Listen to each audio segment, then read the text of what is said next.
Alors bonjour à tous, je souhaitais faire une petite vidéo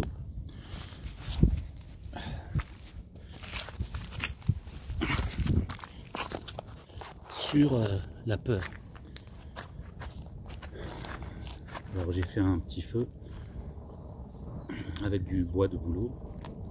Le bouleau représente alors aussi un commencement, le germe de quelque chose et la purification. C'est un arbre qui en lui contient le feu, puisqu'avec son écorce, on peut démarrer un feu assez facilement. Et arbre de purification, parce que bon, ça c'est assez connu. La sève de bouleau permet de nettoyer le corps en profondeur et en douceur. Mais je souhaitais vous faire une petite vidéo sur le thème de la peur. Parce que voilà, avec les temps qui courent, puis avec ce qu'on nous présente dans les médias, on nous confine, on nous fait craindre l'autre, on nous fait craindre la maladie, on nous fait craindre un risque mortel. Alors je vais en parler un petit peu dans la tradition celtique. La tradition celtique, il y a un mythe irlandais très célèbre qui retrace en fait la quête de Cuchulainn. Et un jour, Cuchulainn se trouve face à Watach, fille de Scathach. Watach, terreur, fille de Scathach, obscurité, ténèbres. Donc pour accéder à l'obscurité, aux ténèbres, il faut passer par sa fille, la peur. Le premier réflexe de Cuchulainn, quand il rencontre Watach, c'est lui casser un doigt.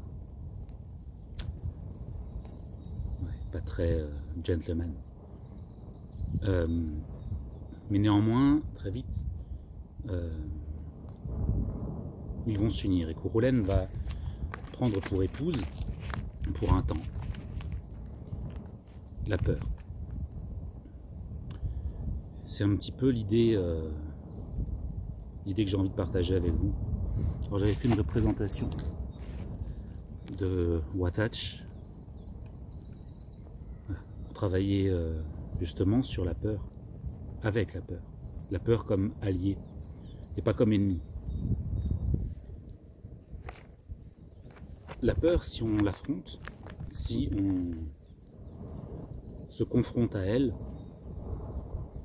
elle va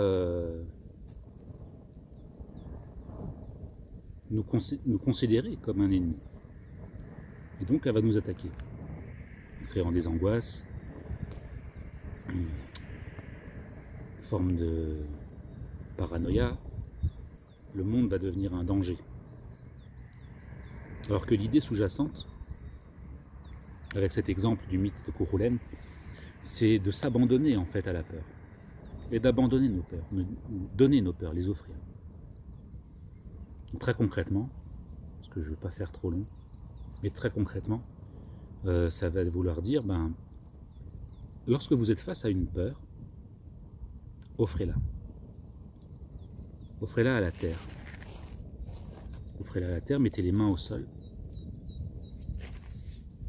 et rendez-vous. Cessez de lutter. Prenez conscience que ces peurs-là sont des émotions naturelles. Et plutôt que lutter contre elles, alors accueillez-les. Ce qui n'est pas forcément très confortable, mais donnez-les à la terre. Donnez-les à la terre. Allongez-vous au sol, si vous avez la chance d'avoir un petit bout de terrain, un petit bout de jardin, dans un parc. Enfin, je ne vais pas dire ça parce que normalement les parcs sont interdits. Enfin, si vous avez 1 heure de balade. Donc voilà, allongez-vous et laissez-vous porter par la terre. Laissez la terre absorber ces émotions. La peur est la plus grande destructrice.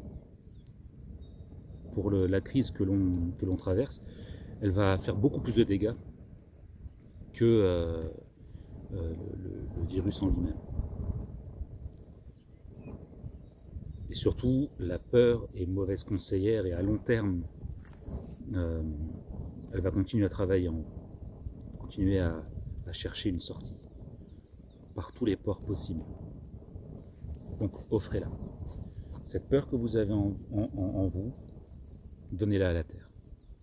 Abandonnez-vous à elle. Tout simplement. Offrez vos espoirs au feu. Parce que vous avez peur que, par exemple, quelque chose s'arrête, peur de la maladie, peur de choses néfastes. Mais, du coup, vous pouvez transformer ça en quelque chose de positif. Quels sont vos espoirs? Quels sont vos souhaits? Et donnez ces prières au feu.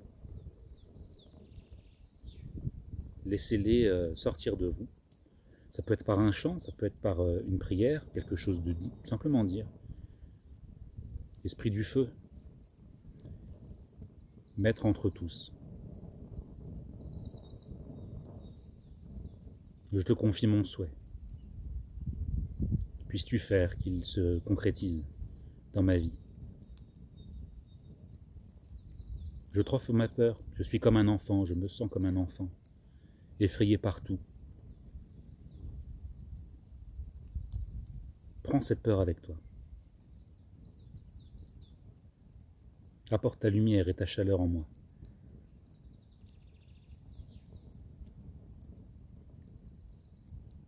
Tout est transformation. Quand on vit une émotion négative, si on se focalise sur ce négatif, c'est lui qu'on va planter dans notre terre intérieure.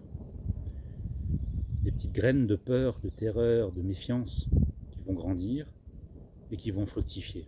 Aucun doute là-dessus. Alors que si vous voyez le positif, ok, vous avez peur, mais qu'est-ce que vous voulez en positif? Ces petites graines-là seront également plantées en vous, dans votre terre intérieure. Et si vous leur laissez un petit peu de possibilité, un petit peu de place, elles vont germer, pousser et enrichir votre vie, concrètement. Si vous n'avez pas de feu à disposition, une bougie, une petite bougie chauffe-plat, ça fera très bien l'affaire. L'esprit du feu est présent dans cette petite flamme. Donc voilà, c'est une invitation en fait à lâcher prise.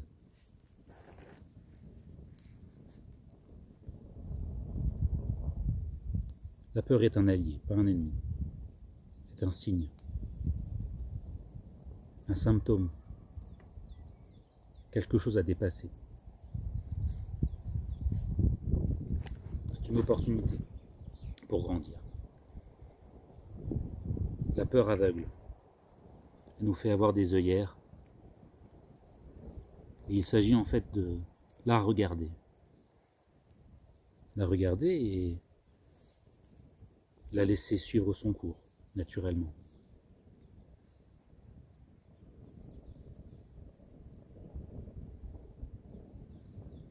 Voilà. Les prières vous accompagnent. Espérons qu'on sorte de cette situation rapidement pour pouvoir se retrouver et partager. Partager. Au bout du chemin, il y a la lumière. Ça peut paraître un peu New Age, dit comme ça, mais c'est terriblement vrai. Terriblement vrai. Ce qui facilite les peurs, c'est l'ignorance. C'est l'ignorance. Cultiver ces sentiments d'isolement, de vulnérabilité, nous empêche de voir cette lumière qui est partout autour de nous. Les ténèbres sont enseignants. Les ténèbres sont enseignants. N'en ayez pas peur. Voilà. Ayez confiance. Et au niveau physiologique, de toute façon, vous pouvez regarder sur internet, les sensations, les sentiments de peur, de crainte vont abaisser le système immunitaire. Alors que la joie, le rire, la confiance vont au contraire booster tout ça. Donc soyez forts et soyez suffisamment forts pour apprendre à lâcher prise. Allez, à bientôt.